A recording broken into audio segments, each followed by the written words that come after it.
right, folks, a beautiful, beautiful day here in Northeast Tennessee. So thankful to be here. I'm in the hole. And, folks, I do love Appalachia. I just cannot help it.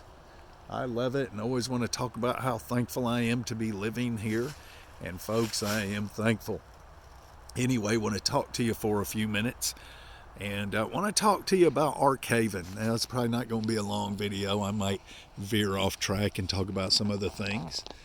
But Arkhaven is a place in the Ozarks that they consider a haven. What has happened here, I don't know everything about it. I'm not no expert on it, and I'm surely not a salesperson for them.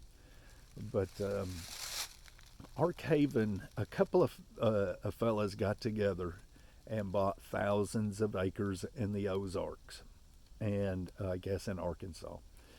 And what they are doing is they're trying to form a biblically kind of based, agricultural based community. And they're dividing this land up, and they're selling anywhere from 5 acres on up. And they're going to have little spots, acres, however many acres, I don't know, but they'll have pasture area common for the community, areas for farming, gardening, and that sort of thing. And what they'll do is encourage folks to join in and help out, but also you can do your own thing on your own land. Now, when you buy a tract of land from them, it is yours. It is yours. I do not believe there's any covenants. There's surely not a HOA or anything like that. Your land is your land. And it seems like, now I don't know for sure, but it seems like a pretty good thing there for folks who think like us. Now, something like that is not for me, but it might be for you. And from what I hear, it's pretty good. From what I hear, there's already 30 to 40 houses there, or families. There's, I don't know, however many houses are already up, several, because there's 30 or 40 people, families there already. And then there's like 15 in the works, and people that are looking for construction workers and home builders and that sort of thing. So the place is starting to boom, and I do believe it just got started. And folks are buying up the land, folks are moving there. And I don't know much about it, but I do know that they have a area that is going to be for off-grid folks who want to live completely off-grid, and then they'll have an area where folks who want to live on-grid and have all that other business that you have when you're on-grid. And then they'll have, like I said, common areas, and it's like-minded folks who want to grow food, who want to be self-sufficient, sustainable, and independent, and kind of biblically based. Now, I know a lot of folks there, I do believe, get together and have church service, if that's what you want to call it, and they do other things as well. So it is a community where you can actually own your own land, be part of a community of like-minded people, and still there's no rules or regulations for you. It's your land. There's no king. There's no king there, no governor there. And so look into it. Arkhaven. Now, listen. I do not believe this is a get rich quick scheme for these two guys who have started this and who are doing it. I don't believe it's some kind of thing where they started it so they can get rich. I believe it is their intent was to form a community. Of course, they need to make money. What's the point in them doing it and wasting all their time, putting all their time and effort in it, and not making a living at it? But I do not believe it's some kind of scheme, some kind of scam. I know that Viking Preparedness, Pastor Joe Fox there, he has talked about it a couple of times, and I don't know. I don't know if they're paying him to talk about it or not. I don't know, what's going on there. Um, I don't believe that he would be. I do not believe that he would take part in some kind of scam. That's for sure. Well, I know he wouldn't. Uh, but check it out. Go to Viking Preparedness and listen to him talk a little bit about it, and then go to, because I'm just repeating what he said and what I have found online. I googled Arkhaven and looked at it myself, and but he's been there a couple of times, and I'm sure he knows some folks that live there, and he does know. I do believe he knows the two fellas that started this whole thing. But folks, look into that. Look into that. Hey, people are moving. People are moving. People are moving around like-minded people. Now that is not for me. That's not for me. Something like that. It just is not. Now I wouldn't mind living in a place like that, but it's just not really for me. And but it might be for you. It might be for you. And you can buy land there and not partake in anything. Just be around like-minded folks, not partake, not join in with them in anything, and you could still live there. But anyway, I like Appalachia, and that's why I'm here. If I like the Ozarks, well, then maybe I would move there. But I do like Appalachia, and that's why we are here. But folks are moving. Folks are moving. Let me tell you something. Let me explain something to you here about. I'll give you a couple of examples of what I'm talking about. I've mentioned it before. My son John, he has a friend named Russ who lived in the big city of Atlanta, uh, who had a job there that he hated. Just around all those folks, went out west, Idaho, and out that way, and loved it so much, loved the way of life so much, he moved there, and he is thriving there and loves it there.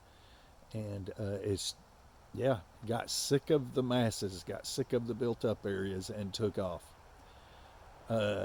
Jimmy, my son John's best friend, he's here. He's right up the road here, about 20 minutes. He bought himself about 9 acres and going to put him as basically a homestead in there and ride it out. Yeah, folks, he's here. His mom and dad's coming up, and we're going to actually do some work for him on his land there, cutting in him a driveway and all of that. But he fled. He fled the suburbs of Atlanta, sick of it, just got sick of it, and said he wanted a different life. We're not talking about preppers here. We're not talking about homesteaders and wannabe homesteaders. We're talking about just regular folks who are doing this, regular people. Sick of it and took off. Yeah, done with. My buddy Josh on the Mountain Men show. He's there in Wyoming on the Bison Ranch. You can see him. He's on the Mountain Men show. He lived there with us. We worked together there in Atlanta, and he got sick of it. He just got sick of it. So I can't take no more of this. And boom, off he was, folks. Off he was. And it's been a couple of years. That boy ain't going back. He's gonna stay there. And it's just crazy. It's crazy. So it's unbelievable how folks are moving to a place that suits them better. And so did a job in Farragut. Farragut, it's Knoxville, south of Knoxville. It's considered the suburbs of Knoxville. We did a job the other day there, and the people uh, were from Oregon. Before Oregon, they lived in California. Well, I was born in California, and my younger brother was born in Oregon, so I've lived in both places. And I asked them why they moved here and what in the world. New house to them, it was an older house, but new to them. They didn't even have their stuff unpacked, and we were installed cabinets, countertops, and a shower door. And so I asked them, what in the world moved you to Knoxville from Oregon? And the lady basically said communism. Communism moved us from Oregon to California, or to Knoxville. She said, she said, it's literally, she said, in the last 2 years, Oregon has turned into a communist state. She said, you wouldn't believe it. She said, it is unbelievable. Now, let me explain something to you folks. She's not the only one. A lady moved to Andersonville here from Colorado. There's another fellow that bought 30 acres right here that came from Oregon, and they're fleeing areas that don't suit them and moving to areas that suit them. And Oregon might suit you. Portland, Oregon might suit you. I want to encourage you to move there. Hey, you're a human. I care about you. I think you should live your life the way you want to and be around like-minded folks. The reason why you want to be around, or you should be around like-minded folks, well, it's because you live a happier life that way. Just that simple. It's just a much easier, better, happier life when you do this. And so I want to encourage you to do it. You might like folks in Idaho, think like they do, or maybe right here in Campbell County, Tennessee, think like folks up in Kentucky. We'll move there. Be around folks that are like-minded. Maybe it's New York City for you. I want to encourage you to head on up or down, whatever the case may be. But yeah, folks, people are moving. People are making moves. It's no longer talk. For years, folks just talked about it. Now folks are doing it, at least some. I know some folks personally. I know them personally. Know them good. All they do is talk a big game. That's all they've ever done. That's all they'll ever do. Never make a move. Never do anything. And we did it. We did this, folks. We moved. We left the big city of Atlanta, and we took those steps. Did it slowly, but we did something. We didn't just talk. I didn't just talk about doing this. I did stuff, took steps. Had a goal, and kept taking little bitty steps towards that goal. And here we are. I can't believe we're here. Folks, I cannot believe I live here where I've wanted to live for decades. I've wanted to live here for 30 years. And here we are. I remember me and the wife running up to Michigan from Atlanta to pick up her bed. It was her bed, and it was an old chintzy, cheap white bed, and had the gold, and there, what kind of bed I'm talking about. And this is back in like 1987, 88, and we had just got married, hadn't been married too long, less than a year, and maybe it was around a year, anyway. And so we ran up in the old truck there. It was 1988 because I had bought a brand new Chevy pickup truck in 1988. It first started coming out with that more rounded style, And we took it up and picked up the bed. Well, on the way through, I remember me and her talking, and she said, man, I just love it here in Tennessee. And we're just driving through on 75. And she said, it's just so beautiful. If I ever lived anywhere else besides Michigan, because that's where she's from, Michigan or Georgia, she said, I would want to live in Tennessee.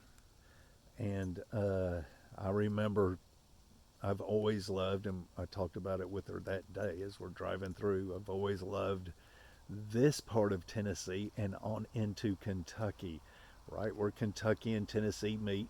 That's where we live, right here.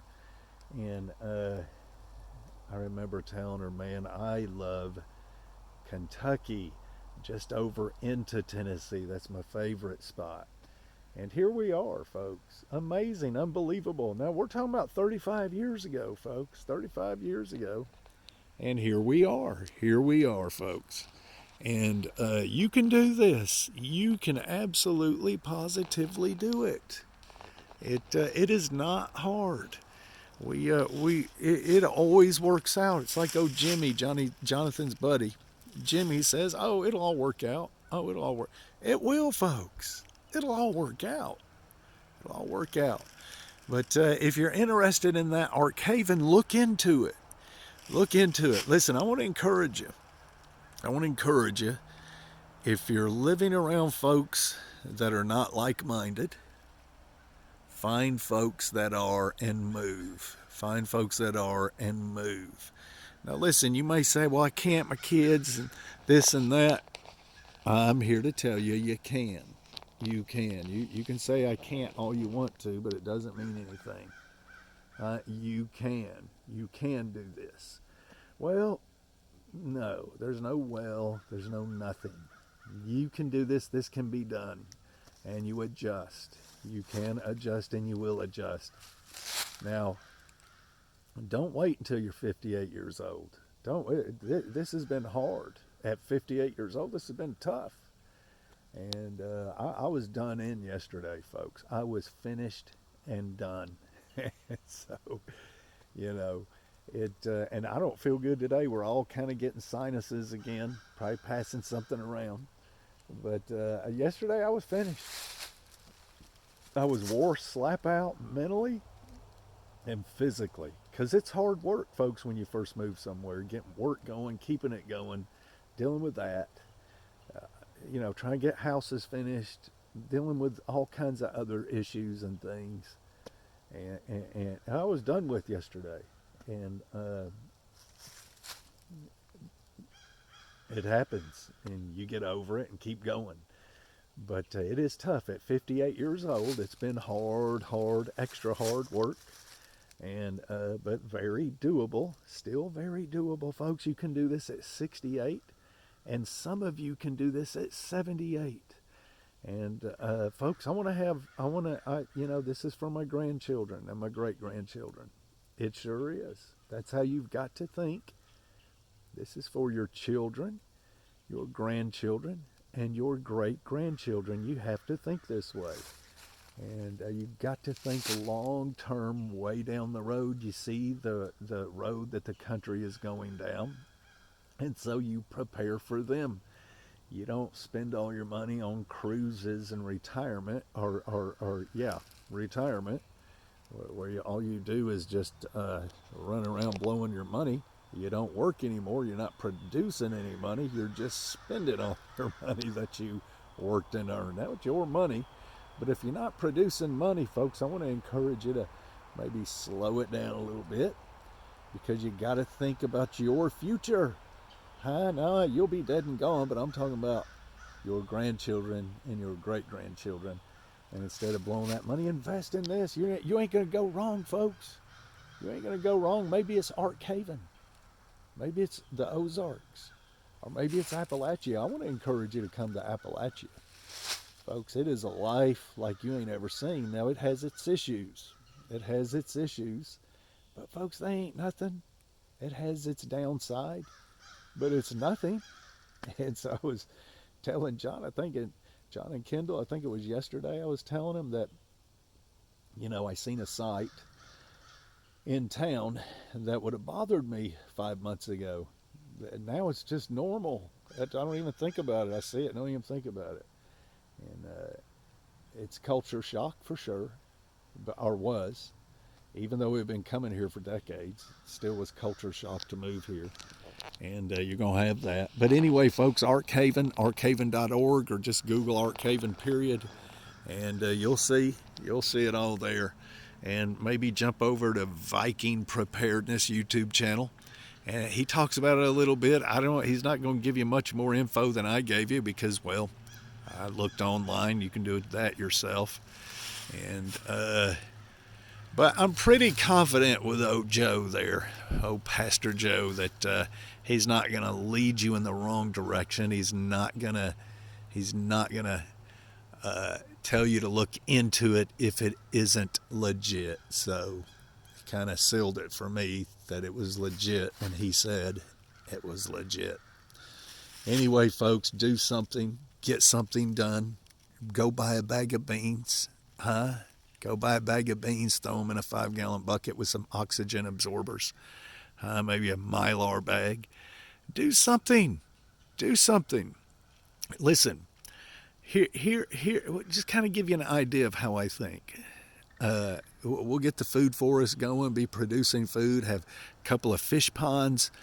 This spring we'll have some chickens in here and probably some Nigerian dwarf goats and that sort of thing.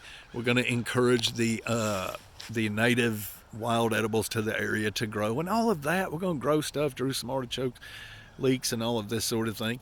But that's leeks right there. But leeks, sorry folks, that's horseradish right there. But anyway, folks, so I'm going to make hardtack. Hardtack. It's a food. You look it up if you don't know what it is. Hardtack. It's a food that just basically lasts forever. And the pemmican. I believe I'm pronouncing it right. Pemmican. And I got to watch. I've got an 8th grade education, folks, and sometimes I don't. Anyway, so the pemmican is like a dried meat with maybe some fruit in it and that sort of thing that lasts just for decades. And of course, dried beans and rice and that sort of thing lasts for decades. And so how I think is that I'm going to make this stuff, I'm going to store this stuff as much as I possibly can. And being at 58 years old, well, if there's never a situation where we have to dig into it and use it, great. I'll just eat it when I'm done working, folks. When my work days are over and I can't work anymore and I'm old and can't hardly walk, I'll have tons of food. I won't need the money to buy food. I have tons of hardtack, and I know you get sick of eating that, but tons of pemmican and rice and beans and wheat and, yeah, it'll get used, folks. It'll get used. So go out and be a good prepper and buy you some beans and rice and that sort of thing and put it away and start walking and working towards sustainability, independence, and self-reliance. And anyway, folks, 22 minutes. We'll see you.